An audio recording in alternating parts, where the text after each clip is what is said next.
Bueno, tenemos una idea genial. ¿Y ahora qué?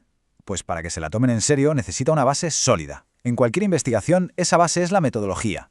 Hoy vamos a desgranar cómo construirla bien, paso a paso. De aquí está la madre del cordero, la pregunta del millón.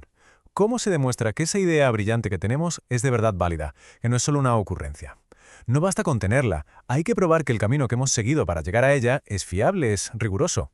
A ver, antes de lanzarse a proponer cualquier solución, hay que generar confianza.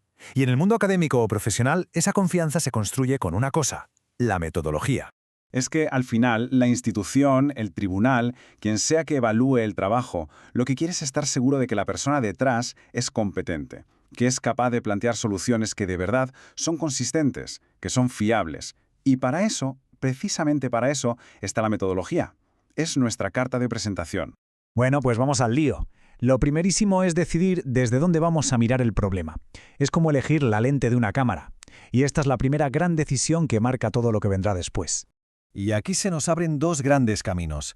Por un lado, el cuantitativo. Todo sobre números, estadísticas. La idea es coger una muestra y que los resultados se puedan aplicar a un grupo mucho más grande. Vamos, generalizar. Y por otro, el cualitativo. Aquí buscamos el por qué, el cómo. Es más profundo, más interpretativo y no busca generalizar, sino entender casos concretos a fondo.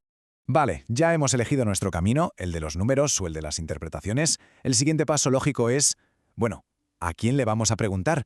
¿A quién vamos a estudiar? Hay que definirlo con pelos y señales.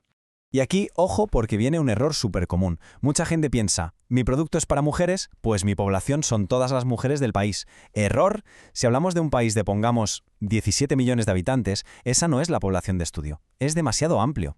El procedimiento correcto es pensar en un embudo. Primero, identificamos el segmento concreto. Por ejemplo, mujeres de entre 20 y 40 años. Luego lo cuantificamos, cuántas son en realidad. Y aquí viene lo crucial, los criterios de selección. ¿Qué características exactas tiene que cumplir una persona para formar parte del estudio? Una vez tenemos eso claro, ya podemos sacar una muestra más pequeña, pero que sea un buen reflejo de todo ese grupo.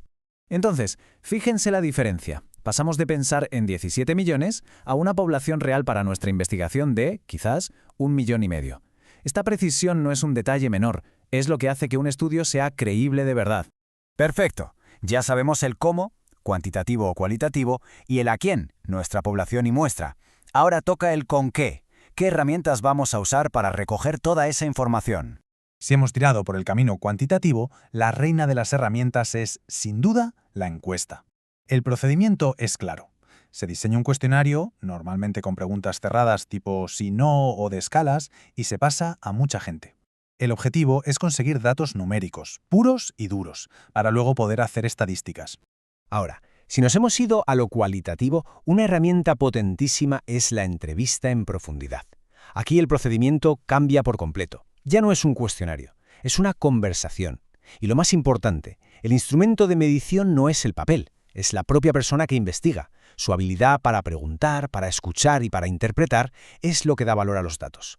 Y otra joya del enfoque cualitativo es la observación. El procedimiento aquí es, literalmente, mirar y apuntar. Se observan comportamientos, situaciones, procesos, tal y como ocurren en la vida real. Es la mejor forma de entender el porqué de las cosas, viendo cómo la gente actúa de verdad, sin que se lo preguntemos.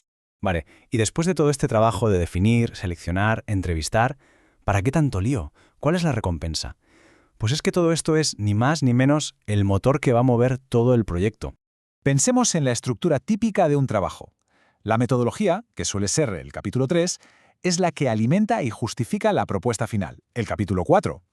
Todos los datos que hemos recogido de forma rigurosa son la prueba que respalda nuestras conclusiones.